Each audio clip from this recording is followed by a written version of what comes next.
from Srimad-Bhagavatam, Canto 5, Chapter 1, Text 10. Bhagavan api bharata tad upanitarhanaha suttavakena atitaram udita gunaganavatara sujayaha priyavratam adipurushas tam sadaya hasavaloka iti hovacha. Translation. My dear King Parikshit, because Lord Brahma had finally descended from Satyaloka to Bhuloka, Narada Muni, Prince Priyavrata and Swayambhuva Manu came forward to offer him objects of worship and to praise him in highly qualified language, according to Vedic etiquette.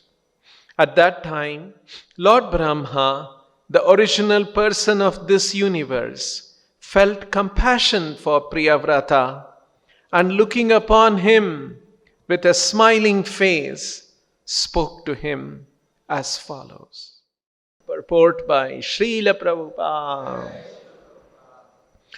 That Lord Brahma descended from Satyaloka to see Priyavrata indicates that the matter was very serious. Narada Muni had come to advise Priyavrata about the value of spiritual life, knowledge, renunciation, and bhakti. And Lord Brahma knew that Narada's instructions were very impressive. Therefore, unless Lord Brahma personally went to Gandhamadana hill to request Priyavrata, Lord Brahma knew that Prince Priyavrata would not accept his father's order. Brahma's purpose was to break Priyavrata's determination. Therefore, Brahma first looked upon Priyavrata with compassion. His smile and compassionate features also indicated that although Brahma would request Priyavrata to accept household life, Priyavrata would not be out of touch with devotional service. By the blessings of a Vaishnava, everything is possible. This is described in Bhakti Rasamrita Sindhu as Kripa Siddhi, or perfection attained simply by the blessings of a superior person. One usually becomes liberated and perfect by executing the regulative principles set down in the Shastras.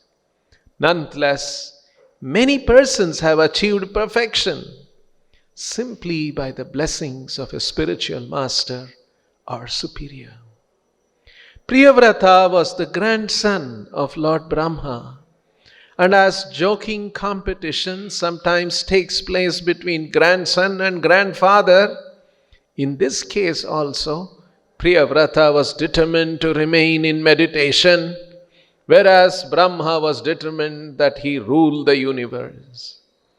Thus Lord Brahma's affectionate smile and glance meant, "My dear Priyavrata, you have decided not to accept household life, but I have decided to convince you that you must accept it." Actually, Brahma had come to praise Priyavrata for his high standard of renunciation, austerity, penance, and devotion, so that he would not be deviated from devotional service, even though he would accept household life. In this verse, one important word is Suktavakena, by Vedic hymns. In the Vedas, there is the following prayer to Lord Brahma: Hiranyagarbha samavartatagre bhutasya jataha patireka asit. Brahma was received with the appropriate Vedic hymns, and because he was welcomed according to the Vedic etiquette, he was very pleased. Thus ends the Bhaktivedanta purport. So in this part of the Srimad-Bhagavatam, we are seeing very beautiful Gandhamadana hills. very peaceful, and in such a very wonderful environment, instructed by Narada, Priyavrata, young man, although had a great parentage, has given up all the palace and all the comforts and living in the beautiful surroundings of Gandhamadana hills and practicing spiritual life. And who is instructing him? Narada himself. And that's why Prabhupada has said here, Lord Brahma knew that Narada's instructions were very impressive. There are many, many examples. When Narada preaches, that's the end of all material life. He preaches so well. He establishes the importance of spiritual life. And he has a long track record of doing that again and again and again. So this is the position of Narada. And such a person is sitting and instructing Priyavrata. And so Priyavrata is very, very happy being directed by Narada, absorbed in meditation, absorbed in spiritual activities. And there on the other hand, Swayambhuva Manu is very disturbed. He's become an old man. And his son has passed away, Uttanapada. He's worried who will take up the universe. Of course, all of them are great personalities. They are great. They are worried about the universe because they are worried about the welfare of the people in the universe. Our parents were also very worried when we joined, but they were not worried really in that sense of the universal welfare of the whole well-being of. They were worried about our well-being, our family. So, this is not that kind of a situation. These are all very great personalities, very enlightened personalities. So Swayambhuva Manu, his concern was very legitimate, very genuine. Universe has to be ruled by a proper ruler so that there will be proper conduct in the human society. People won't go into sinful activities. The mission of human life is protected in the human society. It is established in the human society. That was their concern. They came from that perspective. Human life has a very special mission. It's not just like any other animal life. So that has to be properly established in the human society. So those were their concerns. And Swayambhuva Manu tried to convince Priyavrata in the face of Narada sitting there and advising him, very impressively preaching to him. Will Priyavrata give up? So, expecting that Priyavrata will not give up on the order of his father, Swayambhuva Manu's father, grandfather of Priyavrata, he descended there. So that's why Prabhupada is saying, Lord Brahma descended from Satyaloka to see Priyavrata indicates that the matter was very serious. So, Hamsayanena upalambhamanaha. So Narada was there, Priyavrata was there. He was instructing, Swayambhuva Manu was giving different kind of direction. So Priyavrata was hearing and was not accepting that. And suddenly he saw Hamsayana. And Narada understood upalambhamana, moment he detected, he understood, oh, Brahma is coming. And he also stood up, putrabhyam, Swayambhuva Manu, Priyavrata, Narada, all of them with avahitanjali, with folded hands, and they started welcoming Lord Brahma. And Lord Brahma hasavaloka, and he was smiling. And that smile indicates a lot of things.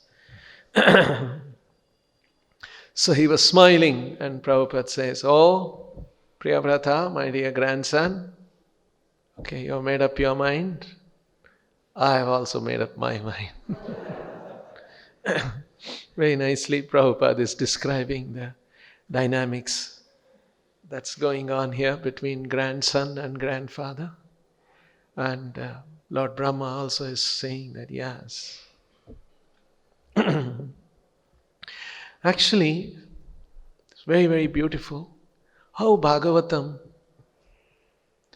presents different features, different principles of bhakti, illustrated and demonstrated in the lives of great devotees. And gradually it's building up. Very, very special grantha. That's why it's called Grantharaj. The king of all the granthas. Very special. Like for instance, one of the important principles of bhakti, bhakti yoga, especially relevant for Kali Yuga, is how if one chants the holy name of God, holy name of Krishna, Narayana, even unconsciously, it brings enormous benefit. The sages of Naimisharanya had mentioned, Apannaha samsrutim ghoram yan nama vivasho grinan. Grinan means to chant. Vivashaha grinan. Vashaha means full grasp. Vivashaha grinan means unconsciously chanted. Even unconsciously chanted. Tata sadhya vimuchyeta. Sadhya vimuchyeta. Immediately one is vimuchyeta. Freed. From what? Apannaha samsrutim ghoram. Samsrutim means entanglement in the loss of karma. Entanglement in material existence. The soul has become entangled in this material world, in the meshes of karma, and because of that is undergoing samsritim, life after life, different kinds of experience. Apanna samsrutim ghoram, yan nama vivasho grinan. His name, Krishna's name, vivasha grinan. Tata sadhya vimuchyeta. He's freed. So this is the principle. And Bhagavatam, Parikshit Maharaj and Shukadev Goswami in the conversation, they bring up the example of Ajamila. How his chanting was Vivasha Grinan. He was chanting, thinking of his son. Sadhya Vimuchyeta. Immediately he was protected and he was given a second chance. And Yamadutas could not take him despite his sinful activities. So, like this, Bhagavatam illustrates one principle after another. Of course, Ajamila's Upakhyana, Ajamila's story also illustrates many more principles about bhakti.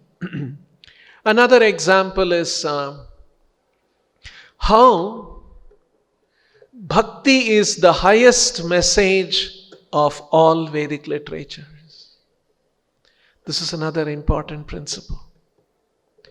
Because sometimes people come up with different ideas. What is this yoga, that yoga? You can do any yoga, whichever you like. No, but then there is a hierarchy. There are many places in the Bhagavad Gita also Krishna brings about the hierarchy and explains that this is higher than this is higher than, this is the highest. So bhakti is the highest, bhakti to Krishna. And that is illustrated in the pastime of Vyasadeva himself, who had compiled all the Vedic literatures. He is saying, Asampanna iva bhati brahma varchasya sattamaha. Brahma varchas means, Brahma means Vedic literatures. Brahma varchas means, when you are absorbed in Vedic literatures, you will develop some kind of a spiritual potency that is known as Brahma varchas. So, who can be a better example of somebody who was absorbed in Vedic literatures and Vedic message? Vyasadeva himself.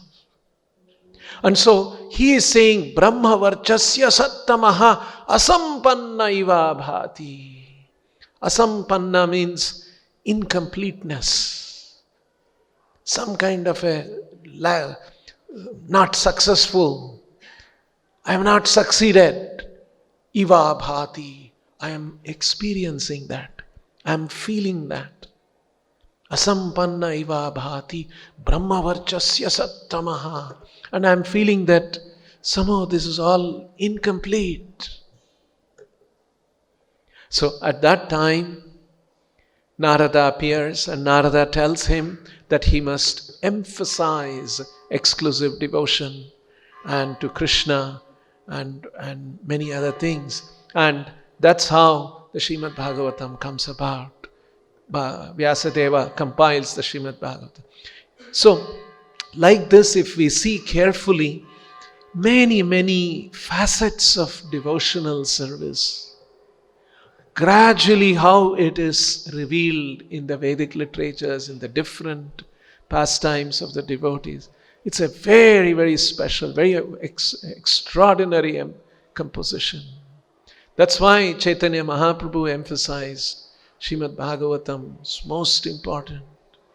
Chaitanya Mahaprabhu had developed a certain siddhanta, a perspective. And whenever somebody develops a certain siddhanta and perspective, they are supposed to write a commentary on Brahma Sutras to illustrate that. Generally, Prasthanatraya. You have to illustrate that your siddhanta is explained in the Vedic literatures, Upanishads, and in the Bhagavad Gita and in the Brahma Sutra. But Chaitanya Mahaprabhu did not write any commentary. He said, Srimad-Bhagavatam is the commentary. This itself is enough. So in the same way, there is another important facet of devotional service. Because devotional service is conducted under the Mahatmanastu mam partha daivim prakritim ashritaha. It is conducted under the divine potency. It is not a material activity.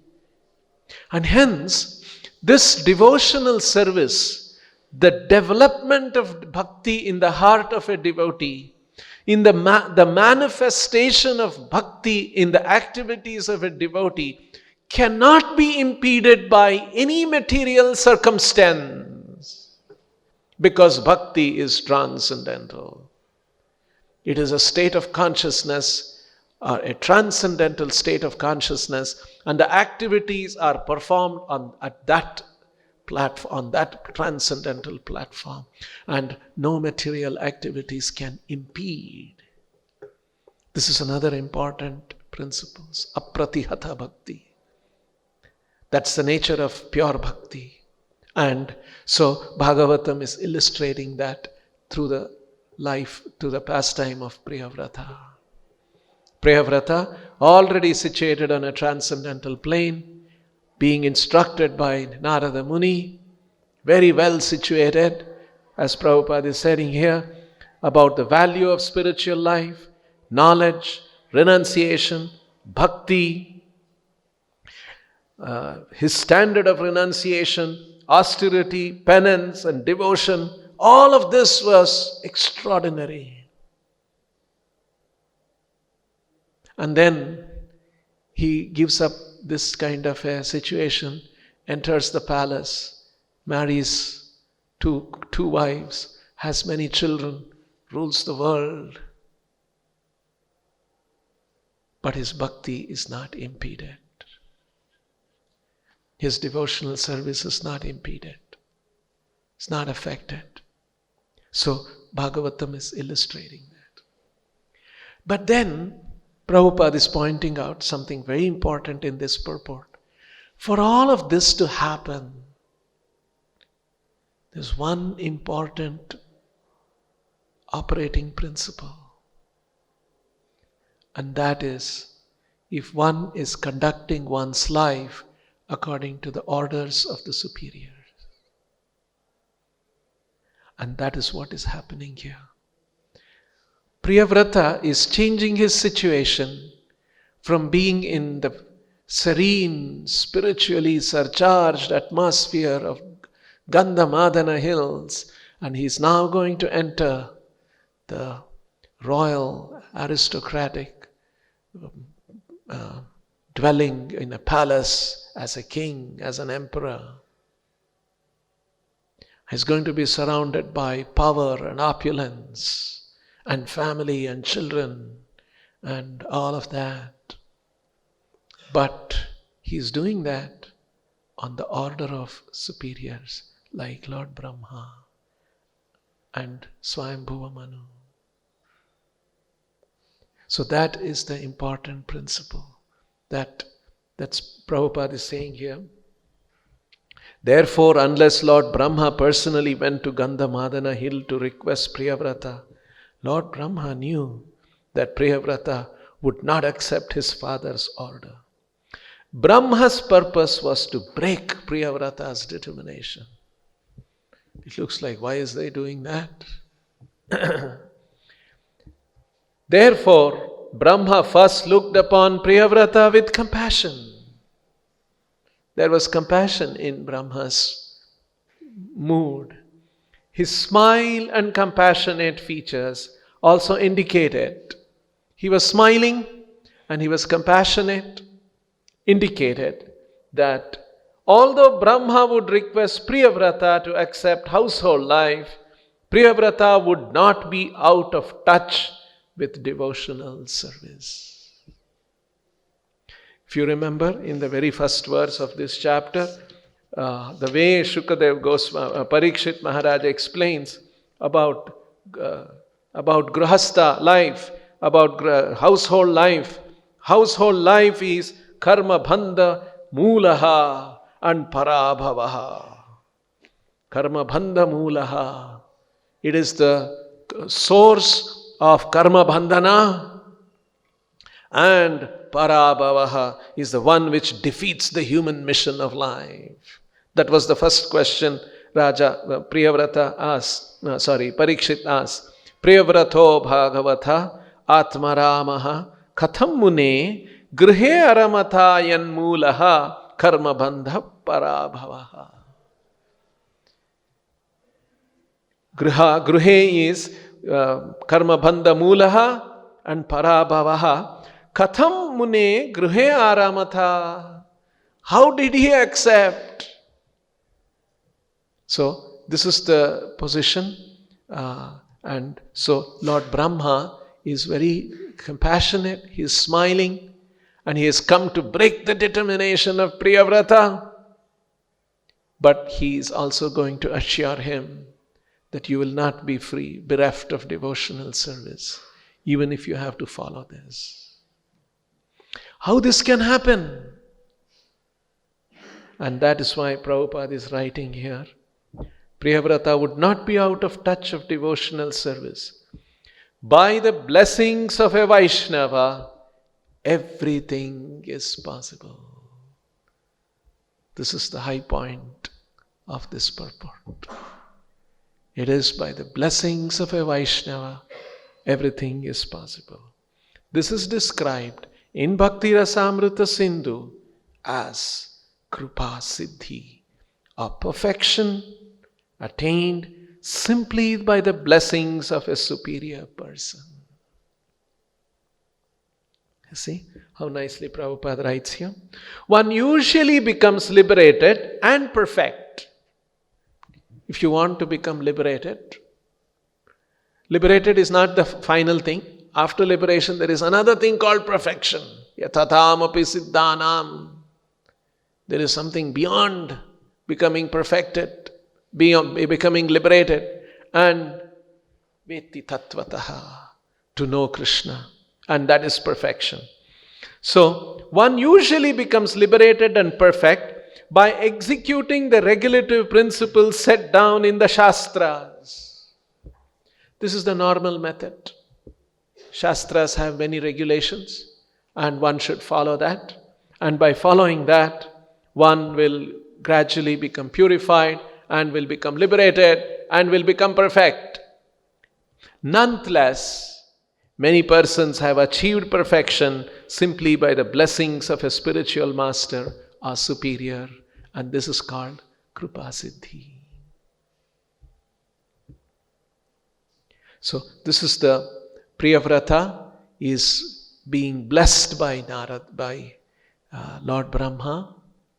And of course, we will see further how Priyavrata, Swayambhuva Manu, all of them offer their blessings to Priyavrata, and Priyavrata goes to the palace and continues to his devotional activities, even in the midst of household life, life as a king, life as a father, life as an emperor, and all of those kind of things. So, this is the nature of Krupa Siddhi. So, we have to conduct our lives according to the orders of the superior. And it is by that blessing our activities will become purified and we will be able to move ahead in spiritual life. Now, there are some nice examples Prabhupada gives about this Krupa Siddhi.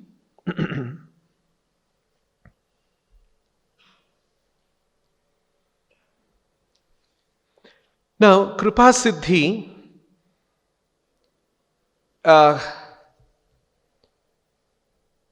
so Krupa Siddhi is a very important principle that by the blessings of the spiritual master, one can attain perfection. So shall we just take everything easily because after all, Prabhupada's mercy, and so it's okay. Whatever we want, we will do. So Prabhupada is giving an example. Just like in our country, perhaps you know, there was a poet, Rabindranath Tagore. It's telling, Bengali poet. He got many distinctions from the Oxford University. He got Nobel Prize later on. But he never went to a school.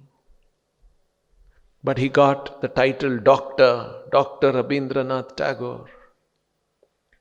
So here is an example that he didn't go to school, but he got doctor, he got distinction from Oxford, he got the Nobel Prize for literature and all of that.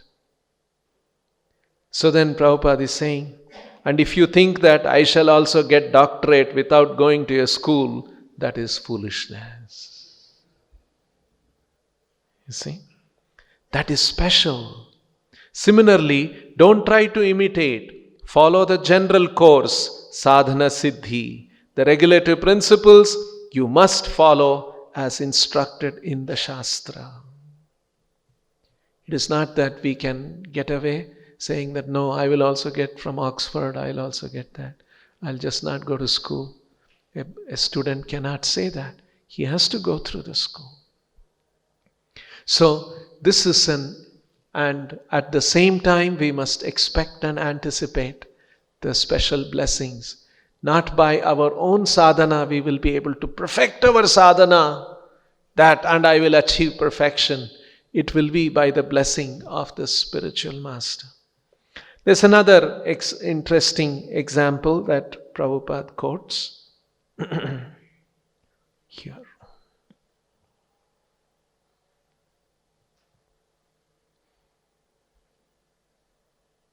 Oh. Okay. There was once a discussion with Srila Prabhupada that how Prabhupada sleeps very little and works very hard. And all night he is up writing the books and during the daytime managing the society, all of that. So there was some discussion about that with some external visitor. And so Prabhupada explains, our philosophy is not that you sit idly and God will send everything. No, not like that. We know God will send everything. Still we work. Without God's sanction, nothing can come. But we must be qualified to receive the favor of God. That is our philosophy. So by our hard work, we qualify to receive the favor of the spiritual master and Krishna. So we know God will send everything. Still we work. Without God's sanction, nothing can come. But we must be qualified to receive the favor of God. That is our philosophy. So by sadhana, by strictly doing our devotional service, by chanting, by regulative principles, Prabhupada says in another place in the Bhagavad Gita, one must strenuously control the senses. There must be strenuous effort, conscious effort to control the senses. All of that is essential. That is the qualification to receive the kripa of the spiritual master. There's another interesting point that Prabhupada mentions, that how the spiritual instructions that we hear from the Vedic literatures, that has to internally develop in a devotee. And how does that happen? That happens by the blessings of the spiritual master. When Lord Chaitanya finished his instructions to Sanatana Goswami, this is from Teachings of Lord Chaitanya. When Lord Chaitanya finished his instructions to Sri Sanatana Goswami, Sanatana, being empowered and enlightened, was so transcendently pleased that he at once fell at the feet of Lord Chaitanya and said, I am born of a very low family and I have always associated with lowly people. Therefore I am the lowest of sinners. Yet you are so kind that you have taught me lessons which are not even understood by Lord Brahma, the greatest being in this universe. You see, Sanatana Goswami is pointing out the instruction that Chaitanya Mahaprabhu had given to him, the very, very essence, the very important aspects that is very rarely understood. Even Brahma rarely understood. Just like we have seen Brahma Vimohana Leela. Sometimes even Brahma does not understand the position of Krishna. So, such a rare knowledge Lord Chaitanya had described to Sanatana Goswami. And so he was feeling so happy, so enlightened. And so he said, the greatest being, by your grace I have appreciated the conclusions which you have taught me. But I am so low that I cannot even touch a drop of the ocean of your instruction. Chaitanya Mahaprabhu's shiksha, his instructions, it's an ocean. I can't even touch the drop. Sanatana Goswami is saying. And so he said, thus, if you want me, who am nothing but a lame man, to dance, then please give me your benediction by placing your feet on my head. Sanatana Goswami falls at his feet and says, please, you keep your feet on my head. Thus Sanatana Goswami prayed for Lord's confirmation that his teachings would actually evolve in his heart by his grace. You see, the teachings that Sanatana Chaitanya Mahaprabhu had given had to evolve in his heart by his grace. Otherwise, Sanatana knew that there was no possibility of his being able to describe Lord's teachings. The purport of this is that the acharyas, spiritual masters, are authorized by higher authorities. Instruction alone cannot make one an expert. The spiritual knowledge, Shastra knowledge alone cannot make one an expert. Unless one is blessed by the spiritual master or the acharyas, such teachings cannot become fully manifest. Those instructions will not become fully manifest in our heart, in our activities. Cannot become fully manifest. Therefore, one should seek the mercy of the spiritual master so that the instructions of the spiritual master can develop within oneself. See, it has to develop within oneself. After receiving the prayers of Sanatana Goswami, Lord Chaitanya placed his feet on the head of Sanatana and gave him his benedictions so that all his instruction would develop fully. So this is the important principle, that how, this is the operating principle, that the krupa of the spiritual master, it is by the blessings, by the benediction of the spiritual master, that these instructions of the Vedic literature become fully evolved, fully developed, fully manifest in our heart. And without that, it is not simply by scholarship. That is why the benediction of the spiritual master is so important. There was one interesting instruction by Srila Prabhupada. This was 1976. Prabhupada was in Vrindavan. And one morning, Prabhupada received the message. There were few devotees with Prabhupada, and one of the devotees recalls this. And the news came from Mayapur that one of his god brothers had passed away. So Prabhupada was silent and he closed his eyes for a few moments. And then he said, "Oh, he is no more, but he has gone back to Godhead." Then the devotees who were there was one devotee who was also in Mayapur, and he was helping in buying land for ISKCON and all that. And that particular god brother had created a lot of obstacles for Prabhupada to get land and establish the temple there and all of that. And it was also known that he had created a lot of confusion even in the Gaudiya Math after Bhaktisiddhanta Saraswati Thakur had left. So the devotees, "Srila Prabhupada, how do you say he was so created so much trouble for you, and he had done so many other things," and he described all of that. "So how are you saying that, Prabhupada, he went back to Godhead?" So Prabhupada said, "He went back to Godhead because my spiritual master accepted his service." So even though one may have so many faults in the execution of devotional service, if the spiritual master accepts our service, then all perfection will be granted. So that is the meaning of Kripa Siddhi. Everything, by the blessings of a Vaishnava, everything is possible. This is described in Bhakti Rasamrita Sindhu as Kripa Siddhi, a perfection attained simply by the blessings of a superior person.